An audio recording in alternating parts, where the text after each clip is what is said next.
Tenses basically time indicate करते हैं। किसी एक्शन का हो सकता है, कोई इवेंट कौन से टाइम पे हुआ, या फिर स्टेट के टाइम के बारे में बात करते हैं टेंसेस। एक सेंटेंस का एक्यूरेट स्ट्रक्चर बनाने में भी मदद करते हैं। अब टेंसेस को समझना है तो इसकी 3 टाइप्स को समझना पड़ेगा: present tense, past tense and future tense. Present tense मौजूदा टाइम के बारे में बात करेगा, पास्ट टेंस बात करेगा बीते हुए टाइम के बारे में, वही फ्यूचर आने वाले कल के बारे में बात करेगा। इन तीनों टाइप्स को फर्दर 4 सब टाइप्स में डिवाइड किया है, जिनके नाम कुछ इस प्रकार हैं। प्रेजेंट की टाइप्स आ गई present simple, present progressive, present perfect and present perfect progressive. वही पास्ट की टाइप्स आ गई past simple, past progressive, past perfect and past perfect progressive. और फ्यूचर के नाम भी सिंपल है, future simple, future progressive, future perfect and future perfect progressive. नाम same ही है, बस प्रेजेंट, पास्ट और फ्यूचर का फर्क है, एंड इन तीनों में टाइम का भी फर्क है। सबसे पहले शुरू करते हैं प्रेजेंट इंडेफिनिट से। प्रेजेंट इंडेफिनिट का इस्तेमाल जनरली हैबिट्स के लिए, कस्टम्स के लिए, प्रैक्टिस या रिपीटेड एक्शंस या permanent activity, general truth, facts, चाहे मैथमेटिकल कैलकुलेशन हो, चाहे साइंटिफिक फैक्ट्स हो, उनके लिए प्रेजेंट इंडेफिनिट का इस्तेमाल किया जाता है। सुनिएगा, हर एक टेंस को लिखने का अपना एक स्पेसिफिक स्ट्रक्चर होता है। ओके, हर एक का अपना एक स्पेसिफिक स्ट्रक्चर होता है। तो प्रेजेंट इंडेफिनिट का जो स्ट्रक्चर है वो आपकी स्क्रीन पे यहां पे लिखा हुआ है नोटबुक पे।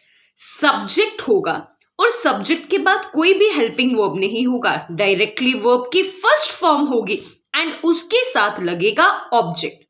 सब्जेक्ट के बाद डायरेक्टली वर्ब, सब्जेक्ट और वर्ब के बीच में कोई भी हेल्पिंग वर्ब इस्तेमाल नहीं हुआ है, directly subject and then verb की फर्स्ट फॉर्म, साथ में आ जाएगा ऑब्जेक्ट।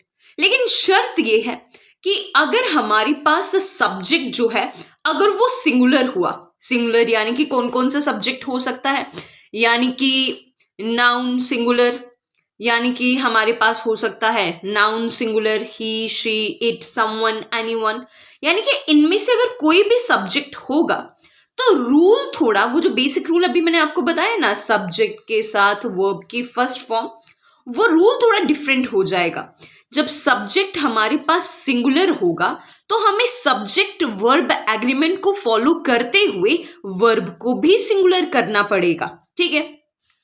लेकिन जब सब्जेक्ट हमारे पास प्लूरल होगा तो वर्ब की फर्स्ट फॉर्म को भी हम प्लूरल रखेंगे। वर्ब की फर्स्ट फॉर्म को सिंगुलर बनाने के लिए हमें एस या ईएस ऐड करना होता है वर्ब के साथ, और जबकि वर्ब ऑलरेडी जो उसके बेस फॉर्म होती है वो ऑलरेडी प्लूरल फॉर्म में होती है। जब सब्जेक्ट हमारे पास प्लूरल यानी कि इनमें से अगर कोई भी होगा तब हमें उसके साथ एस या ईएस लगाने की जरूरत नहीं है। सेम ऐसा ही आई के साथ भी जाएगा। अगर सब्जेक्ट हमारे पास आई होगा तो उसके साथ जो वर्ब होगा वो भी नॉर्मल प्लूरल फॉर्म में आएगा, जैसा दिया है वैसे ही उसके साथ हम एस या ईएस का इस्तेमाल नहीं करेंगे, ठीक है। तो बेसिक स्ट्रक्चर आपको दिमाग में रखना है, बेसिक स्ट्रक्चर, एंड उसी सब्जेक्ट वर्ब एग्रीमेंट को फॉलो करना है, एंड उसी बेसिस पे सिंगुलर के साथ एस या ईएस लगा देंगे और प्लूरल को एज इट इज रखेंगे। चलिए कुछ एग्जाम्पल्स देख लेते हैं। जब सब्जेक्ट हमारे पास सिंगुलर होगा तो वर्ब के साथ एस या ईएस लगाना है एंड ऑब्जेक्ट के साथ कोई छेड़खानी नहीं करनी। देखो, ही क्योंकि सिंगुलर सब्जेक्ट है तो इसके साथ डैश में डायरेक्टली वर्ब आने वाला है, right. He dash in this company, तो अगर यहां पे लिखा है वर्क तो यहां पर आ जाएगा works in this company. Waiter dash the order, अब यहां पर ऑलरेडी हमने रिसीव लिख लिया, लेकिन आप मान लिया इधर रिसीव लिखा होगा तो हम यहां पर क्या लिख लेंगे, रिसीव्स, क्योंकि वेटर है सिंगुलर तो उसके साथ वर्ब भी सिंगुलर हो जाएगा। इसमें बन जाएगा द ओल्ड लेडी, बन जाएगा, अगर ब्रैकेट में लिखे गो तो यहां पर ओल्ड लेडी सिंगुलर है इसलिए वर्ब का बन जाएगा गोस। सुहानी सेल्डम डैश अप लेट, तो यहां पर अगर लिखा है गेट तो यहां पर क्या बन जाएगा स्टूडेंट्स, ब्लैंक में हमारे पास आ जाएगा गेट्स अप लेट। क्यों? क्योंकि सुहानी जो है वो सिंगुलर सब्जेक्ट है और सिंगुलर सब्जेक्ट के साथ एस या ईएस आएगा वर्ब। जब सब्जेक्ट होगा प्लूरल तो हम वर्ब की फर्स्ट फॉर्म के साथ एस या ईएस नहीं लगाएंगे। जैसे रिवर्स प्लूरल सब्जेक्ट है, dash at high altitude, bracket में लिखा है फ्रीज, तो यहां पर हम फ्रीज का फ्रीज ही एड ऑन करेंगे। Plants dash their own food, plants अपना खाना खुद बनाते हैं, तो प्रिपेयर का यहां पर क्या आ जाएगा, प्रिपेयर। क्यों? क्योंकि रिवर्स अगेन एक प्लांट्स अगेन एक प्लूरल सब्जेक्ट है। हाँ, अगर प्लांट होता तो फिर प्रिपेयर्स लिख सकती थी, लेकिन सब्जेक्ट तो प्लूरल है। वी और दे में भी सेम कहानी जाएगी, यानी वी के आगे गो का रहेगा गो, जबकि दे ऑलवेज डैश अस में आ जाएगा invite us. I dash I, जब सब्जेक्ट आई होगा तो भी रूल हमारे पास प्लूरल वाला ही जाएगा, तो इधर आ जाएगा I dash my work on time, क्या बन जाएगा, complete my work on time. And I dash breakfast every day, क्या बन जाएगा यहां पर, I make breakfast every day. ये अभी मैं जस्ट आपको स्ट्रक्चर समझा रही हूं, अभी ब्लैंक में कब प्रेजेंट इंडेफिनिट भरना है, कब कॉन्टिन्यूअस भरना है, सब समझ आ जाएगा, लेकिन पहले स्ट्रक्चर्स देखते हैं।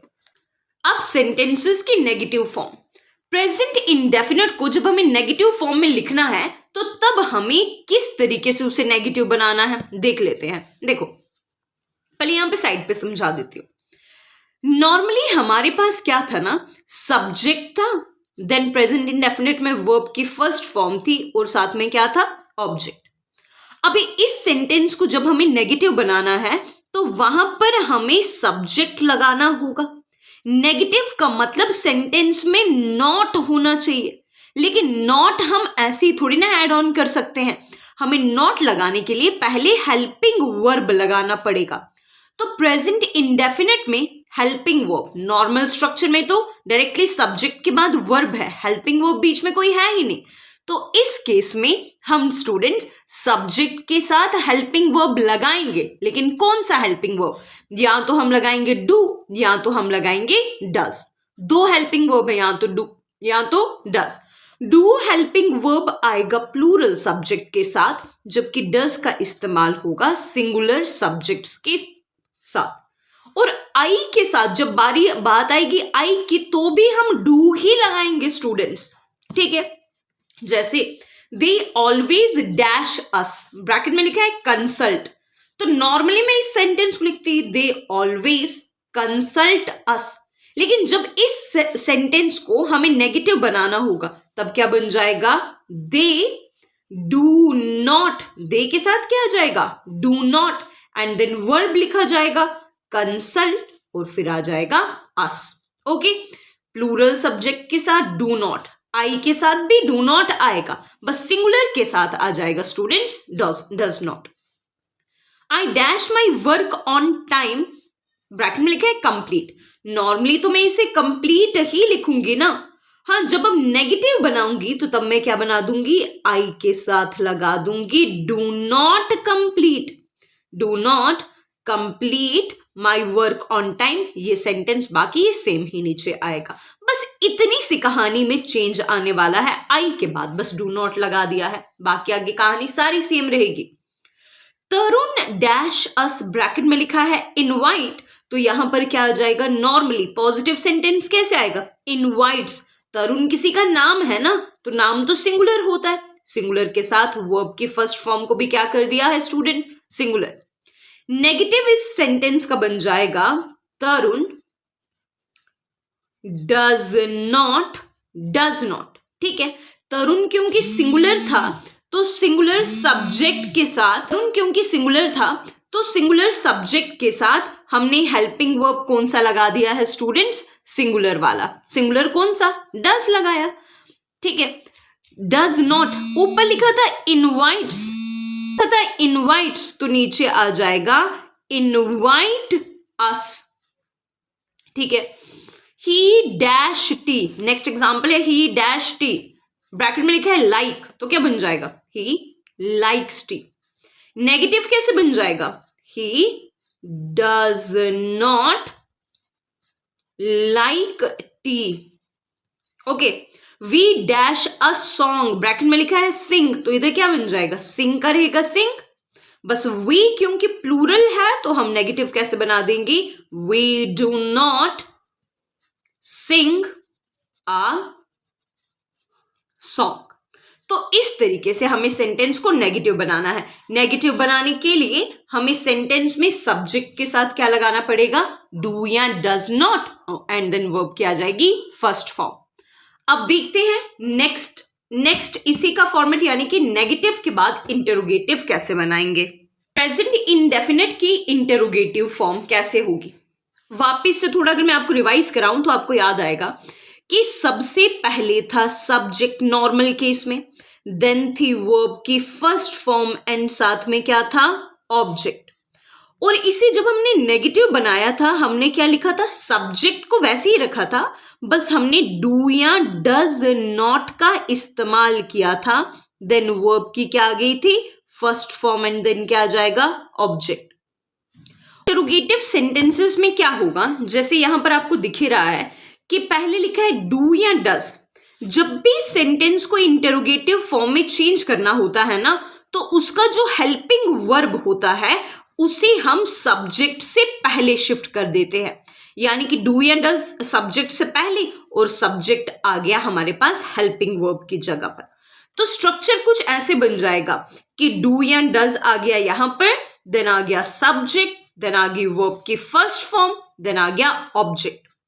जैसे we read daily, normal sentence आपको एक दिया हुआ है, इंटरोगेटिव इसका क्या बन जाएगा, क्योंकि सब्जेक्ट है प्लूरल तो हेल्पिंग वर्ब लगेगा डू, देन आ जाएगा सब्जेक्ट वी, डू लग गया, देन सब्जेक्ट आ गया वी, अब डायरेक्टली वर्ब की फर्स्ट फॉर्म आ जाएगा रीड डेली। देखो एकदम से मीनिंग चेंज हो गया, हम रोज पढ़ते हैं वी रीड डेली, और क्या हम रोज पढ़ते हैं बन गया do we read daily. Next, she wants to meet Rahul, she wants to meet Rahul. अब she wants to meet Rahul में शी सिंगुलर है, इसको अगर मुझे इंटरोगेटिव बनाना है तो क्या बना दिया जाएगा, डज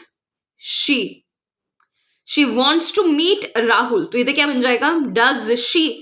जब डज ऑलरेडी लग चुका है, जब सब्जेक्ट का वर्ब ऑलरेडी सिंगुलर हो चुका है, तो दूसरा वाला वर्ब जो है वो नॉर्मल फॉर्म में आएगा, यानी कि वो सिंपली फर्स्ट फॉर्म में जाएगा। Does she want to meet Rahul, ठीक है, क्वेश्चन मार्क लास्ट में। यू नो माई नेम, क्या बन जाएगा, इंटरोगेटिव, यू प्लूरल तो बन जाएगा do you know my name, last में आ जाएगा क्वेश्चन मार्क।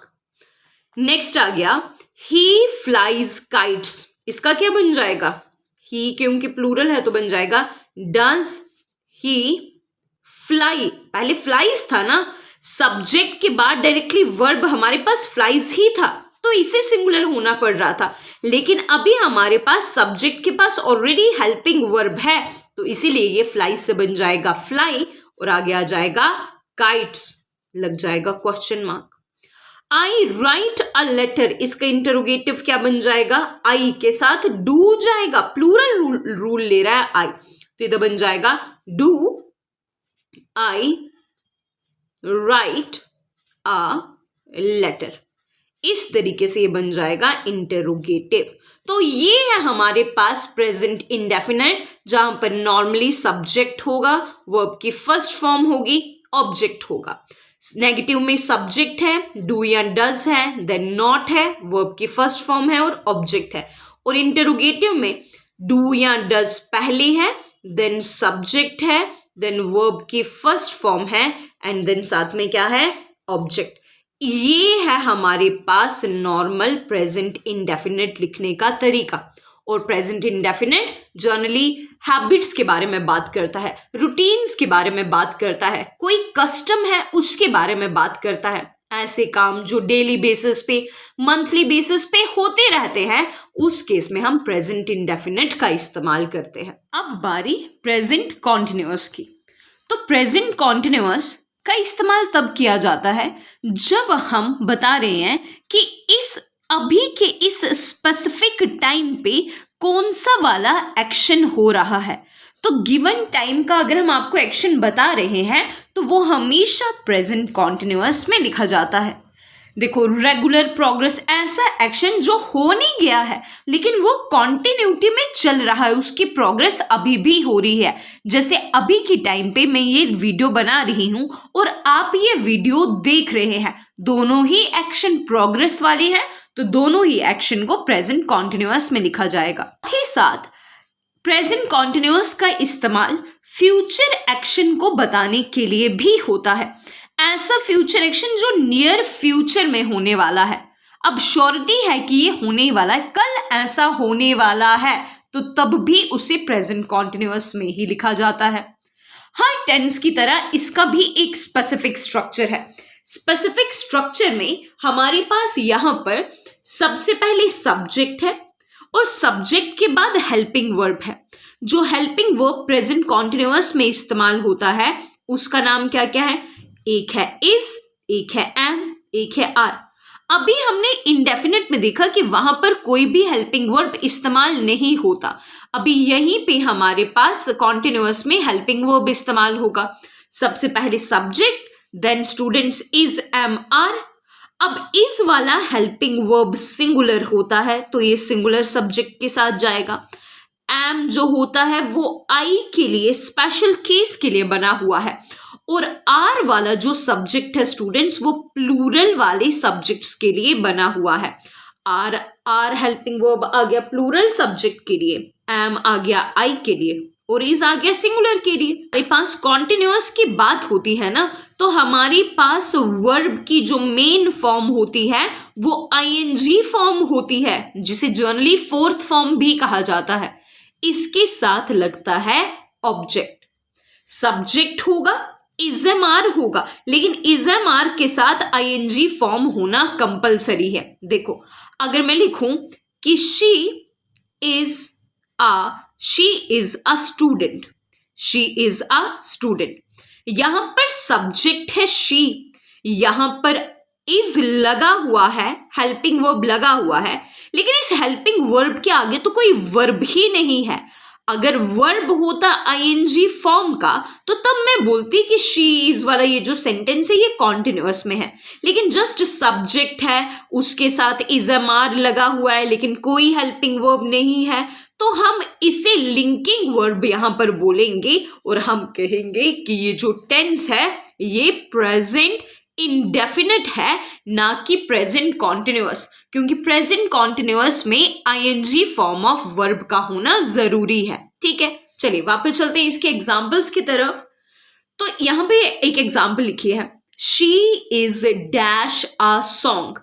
नॉर्मली सेंटेंस को कैसे बना देंगे? शी इज, तो सिंग का क्या बना देंगे? Singing a song. इस सेंटेंस को नेगेटिव कैसे बनाया जाएगा? मैंने आपको ऑलरेडी इंडेफिनिट में बताया कि जब सेंटेंस को नेगेटिव बनाना होता है उस टाइम पे हम इज, एम, आर के साथ क्या लगाते हैं? नॉट। तो यहां पर सेंटेंस को नेगेटिव बनाने के लिए हम लिखेंगे she is not singing, not singing a song. ये आ गया इसका नेगेटिव स्ट्रक्चर। इज के साथ लगा दिया नॉट, बस इतना करना है, सेंटेंस नेगेटिव हो जाएगा। और इंटेरोगेटिव बनाने के लिए मैंने कहा था कि हेल्पिंग वर्ब को सब्जेक्ट से पहले कर दो, तो यहां पर क्या आ जाएगा? इज शी, यहां पर आ जाएगा is she singing a song, और इसके साथ लग जाएगा क्वेश्चन मार्क। इस तरीके से प्रेजेंट कॉन्टिन्यूअस को लिखना है। पहले हमने आई का केस पढ़ा, शी के साथ प्रेजेंट कॉन्टिन्यूअस में इज लिखा। अब आई का देख लेते हैं। I dash a book at the moment, bracket में लिखा है रीड, तो यहां पर क्या बन जाएगा? यहां पर बन जाएगा आई एम रीडिंग, क्योंकि कॉन्टिन्यूअस में देखो यहां पर लिखा भी क्या है? एट द मोमेंट, यानी कि इस पल, इस क्षण में जो काम किया जा रहा है वो रीड करने का है, तो इसीलिए यहां पर क्या आ जाएगा? I am reading a book. तो इधर बन जाएगा I am reading a book at the moment. इसे नेगेटिव बनाना है तो कैसे बनाएंगे? सेम वैसे ही, I am not helping verb के साथ लगा दिया students not, reading a book, reading a book. जब इसे इंटरोगेटिव बनाना होगा तो हेल्पिंग वर्ब, क्योंकि एम है हमारे पास हेल्पिंग वर्ब, तो यहां पर हम क्या बना देंगे, am I reading a book. इस तरीके से सेंटेंस इंटरोगेटिव हो जाएगा। एक और चीज भी आपको बता देती हूं कि देखो ये सेंटेंस जो है ये मैंने इंटरोगेटिव फॉर्मेट में लिखा हुआ है, और अगर हमें सेंटेंस को इंटरोगेटिव फॉर्म में तो लिखना है, लेकिन साथ में मैं नेगेटिव इंटरोगेटिव बनाना चाहती हूं, यानी कि सवाल में ही ना लाना चाहती हूं, तो उसे कैसे लिखा जाएगा, उसमें एम लगाया जाएगा, I not reading a book. तो क्योंकि मैंने बोला नेगेटिव इंटरोगेटिव, तो नेगेटिव इंटरोगेटिव में नॉट का लगना भी जरूरी है, am I not reading a book. या अगर मैं इसको इनफॉर्मली बोलूं तो यहां पर एम एंट आ जाएगा, ain't I reading a book. Okay, again I वाली एग्जाम्पल है, तो आई वाली एग्जाम्पल में सेम वही जाएगा, I am going to the cinema tomorrow. Tomorrow near by future की जो बात करता है तब भी कॉन्टिन्यूअस का ही इस्तेमाल होता है। जैसे यहां पर क्या आ जाएगा, I am going to the cinema tomorrow. Negative कैसे बन जाएगा, I am not going, I am not going to the cinema tomorrow, ये सेम रहेगा नीचे भी। इंटरोगेटिव कैसे बन जाएगा, am I going to the cinema tomorrow, बस लास्ट में क्वेश्चन मार्क लगा देना है। ओके, नेक्स्ट एग्जाम्पल आती है शी वाली। शी क्योंकि सिंगुलर है तो यहां पर क्या आ जाएगा, शी डैश नेक्स्ट वीक, अगले हफ्ते वो आ रही है, कम है ना, तो क्या आ जाएगा, she is coming next week. Negative क्या बन जाएगा, she is not coming next week. और इंटरोगेटिव क्या बन जाएगा, इज शी, हेल्पिंग वो पहले फिर subject, is she coming next week, और इंटरोगेटिव है तो लास्ट में क्वेश्चन मार्क भी लगा दिया। अब है सब्जेक्ट दे, तो दे के साथ क्या आना चाहिए था, सिंगुलर के साथ था इज, आई के साथ था स्टूडेंट्स एम, तो दे के साथ क्या आ जाएगा, दे डैश द लंच, वो लंच बना रहे हैं, तो क्या आ जाएगा, they are preparing the lunch. ठीक है, नेगेटिव कैसे बन जाएगा, नेगेटिव बन जाएगा, दे आर नॉट प्रिपेयरिंग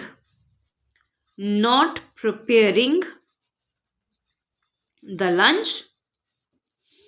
और इसका इंटरोगेटिव कैसे हो जाएगा, are they preparing the lunch. Okay, last example, you dash a poem at present. आप एट प्रेजेंट, इस पल में, अभी के टाइम पे आप एक पोएम रीड कर रहे हो, तो क्या आ जाएगा, यू आर रीडिंग। नेगेटिव हो जाएगा, you are not reading, and interrogative क्या हो जाएगा, are you reading a poem at present. अब बारी प्रेजेंट परफेक्ट की। प्रेजेंट परफेक्ट वाले जो टेंस होते हैं इनका इस्तेमाल ऐसे कामों के लिए किया जाता है, ऐसा काम जो हुआ तो है, हो तो चुका है पास्ट में, लेकिन उसका कनेक्शन अभी तक है। ऐसा कोई काम जो पास्ट में हुआ है लेकिन उसकी वैलिडिटी, उसकी वैलिडेशन अभी तक है, तो उसे क्या बोला जाएगा, प्रेजेंट परफेक्ट। प्रेजेंट परफेक्ट को लिखने का स्ट्रक्चर कैसा होता है, सबसे पहले सब्जेक्ट है, फिर उसके बाद हैज या हैव है, देन वर्ब की थर्ड फॉर्म है, और साथ में क्या आएगा, ऑब्जेक्ट। सब्जेक्ट, हैज और हैव, देन वर्ब की थर्ड फॉर्म, एंड साथ में क्या आ जाएगा, ऑब्जेक्ट। अगेन दो हेल्पिंग वर्ब, हैज आ गया सिंगुलर, हैव आ गया प्लूरल। ये प्लूरल सब्जेक्ट्स के लिए, ये सिंगुलर के लिए, और आई के लिए क्योंकि कुछ और बचा ही नहीं है तो आई भी प्लूरल वाला ही रूल फॉलो करेगा। ठीक है, she dash here all her life, वो इसी जगह पर रही है पूरी अपनी जिंदगी, तो लिव है ना यहां पर, तो यहां पर क्या आ जाएगा, she has lived hair. Negative कैसे बनेगा? ये नेगेटिव बन जाएगा कि she has not lived. Simple है, हेल्पिंग वर्ब के बाद अगेन वही नॉट लगाना है। She has not lived here all her life. हमें इंटेरोगेटिव बनाना है तो वहां पर बन जाएगा हैज शी, हेल्पिंग वर्ब पहले फिर शी बाद में। Has she lived here all her life. Present perfect we के लिए क्या बनेगा? वी के लिए कौन सा वाला हेल्पिंग वर्ब आएगा? हैव, प्लूरल वाला।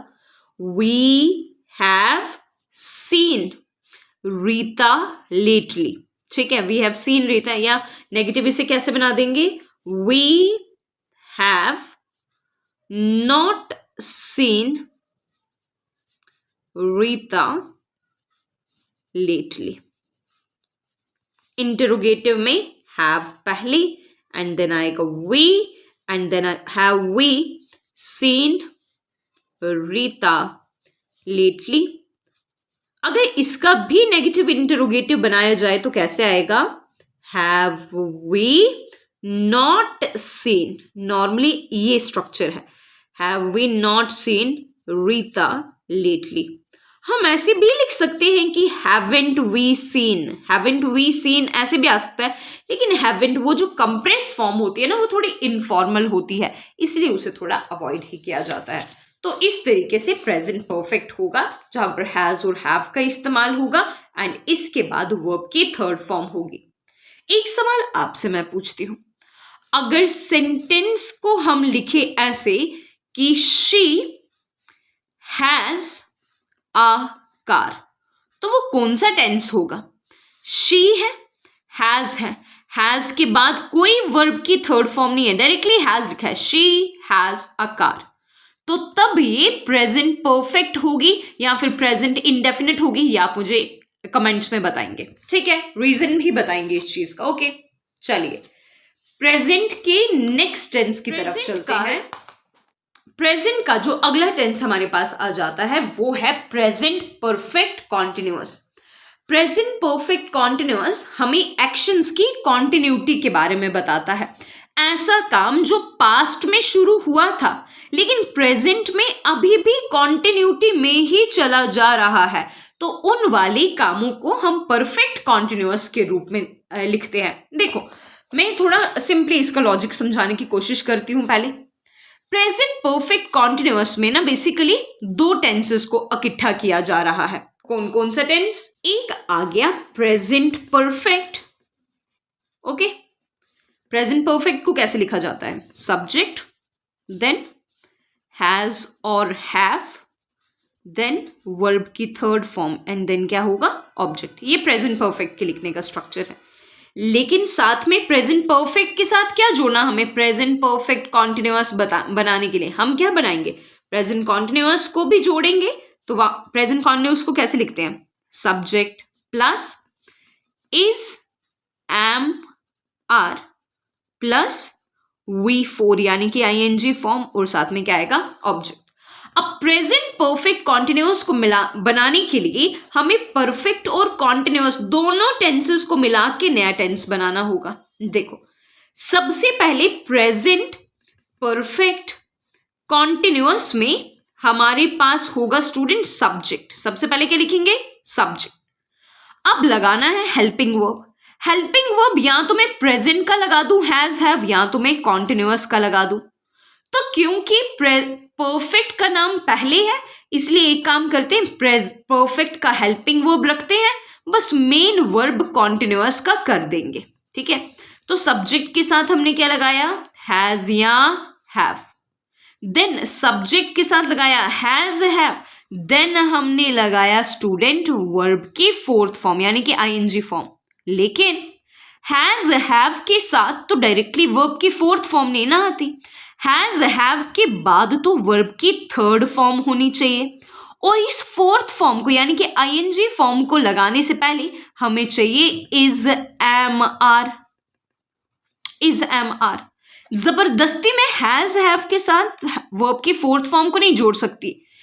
अब हैज हैव के साथ चाहिए वर्ब की थर्ड फॉर्म और वर्ब की आईएनजी फॉर्म यानी कि फोर्थ फॉर्म से पहले चाहिए is am are. Is am are होता क्या है basically? Be form of verb, जिसे कहते हैं to be form of verb. तो ये जो टू बी होता है ना, टू बी का प्रेजेंट फॉर्म होता है is am are, to be का पास्ट होता है वॉज या वर, और टू बी की जो थर्ड फॉर्म होती है वो होती है बीन। ठीक है, टू बी की थर्ड फॉर्म क्या होती है? बीन। अभी तक हम फोर्थ फॉर्म से पहले क्या लगा रहे थे? Is am are. Fourth form ING form को अपने से पहले टू बी फॉर्म चाहिए। ठीक है, यहां तो इज एम आर लगा दो, यहां तो वॉज वर लगा दो, यहां तो बीन लगा दो, बस चाहिए टू बी। तो हम हैज हैव और वर्ब की फोर्थ फॉर्म के बीच में बीन को फिट करते हैं, क्योंकि एक तो बीन थर्ड फॉर्म भी है, दूसरा तो स्टूडेंट्स ये टू बी की फॉर्म भी है। तो फोर्थ फॉर्म को चाहिए था टू बी, इसे भी मिल गया, और हैज हैव को चाहिए थी थर्ड फॉर्म, इसे भी मिल गया। तो इसी तरीके से हमारे पास परफेक्ट कॉन्टिन्यूअस जब भी लिखा जाता है तो उसमें सब्जेक्ट के बाद हैज हैव तो लगता है, लेकिन बीन का लगाना कंपलसरी है। जबरदस्ती हैज हैव को आईएनजी फॉर्म के साथ नहीं जोड़ सकते, इससे पहले टू बी लगाना जरूरी है और इसके बाद थर्ड फॉर्म। तो हमने टू बी की ही थर्ड फॉर्म यहां पर डाल दी, दैट इज बीन। साथ में आ जाएगा ऑब्जेक्ट। प्रेजेंट परफेक्ट कॉन्टिन्यूअस में एक चीज का जरूर ध्यान रखना कि यहां पर टाइम को जरूर जोड़ा जाता है। टाइम, सिंस, फॉर, फ्रॉम जैसे टाइम रेफरेंस के साथ, इन प्रपोजिशन के साथ हम टाइम को जोड़ते हैं। और ये प्रपोजिशन ऑफ टाइम पढ़ने के लिए आप मेरी पुरानी वीडियो जो प्रपोजिशन के ऊपर बनी हुई है आप वो देख सकते हैं। चलिए एग्जाम्पल देखते हैं। हैज और हैव को तो आपको वैसे ही पता है, हैज सिंगुलर के साथ जाएगा, हैव प्लूरल के साथ, और आई के साथ भी आ जाएगा have. Hema dash for 3 hours। Hema 3 घंटे के लिए नाच रही है, तो इधर क्या आ जाएगा? Hema has been dancing. Has been तो लगाना जरूरी है, बस लगा दिया डांसिंग। इसका नेगेटिव कैसे बन जाएगा? Hema has not been dancing, इधर बन जाएगा Hema has not been dancing for 3 hours। Negative कैसे बन जाएगा? नेगेटिव बन जाएगा हैज आ जाएगा पहले, फिर आएगा हेमा, हैज हेमा, देन आएगा बीन, देन आएगा dancing for 3 hours, so on, and last में आ जाएगा question mark.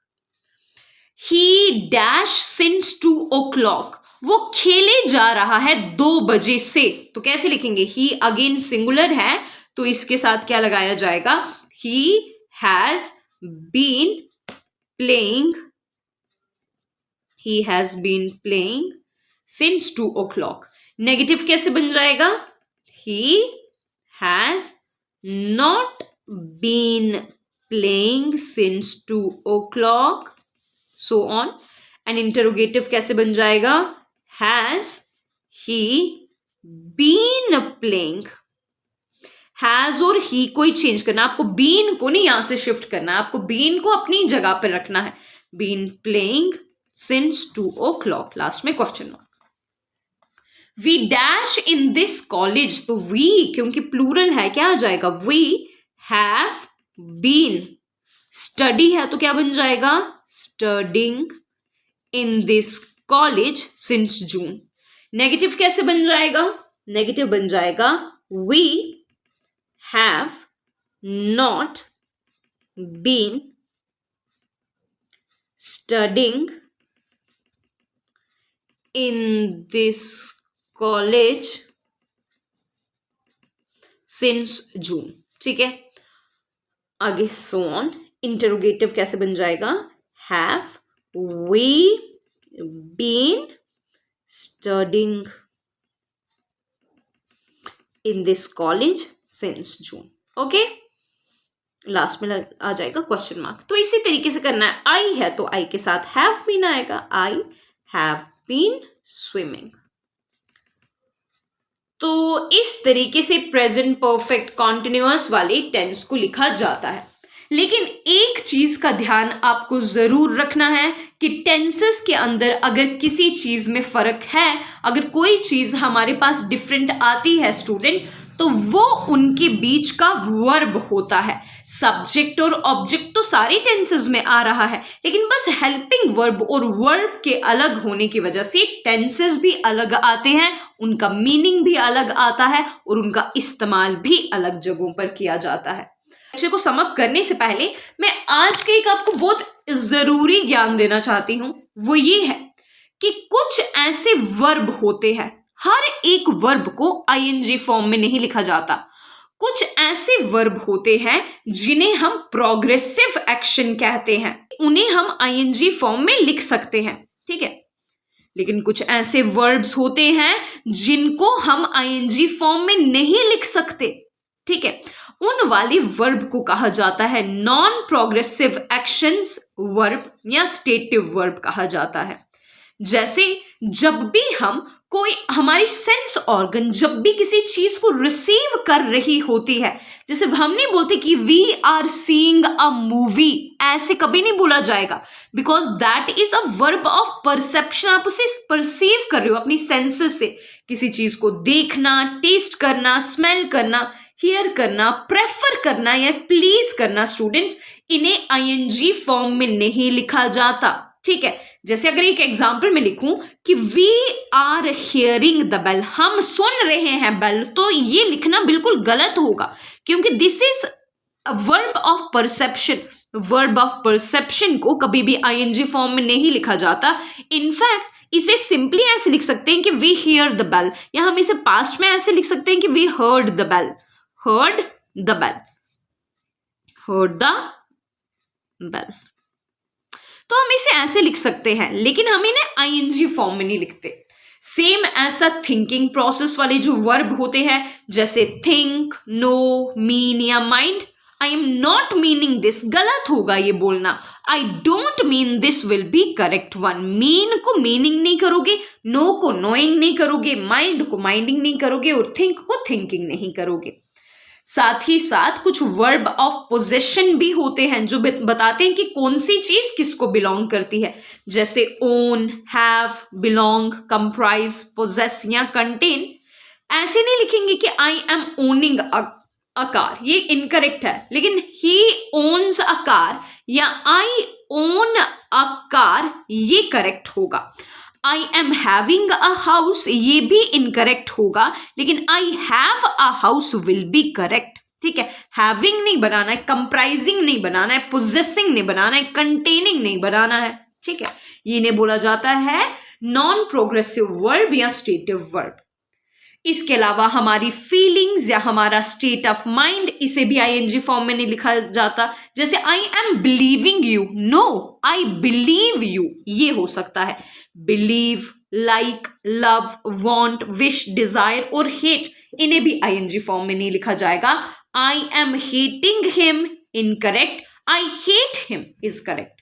We are wanting sweets incorrect, but we want sweets will be correct.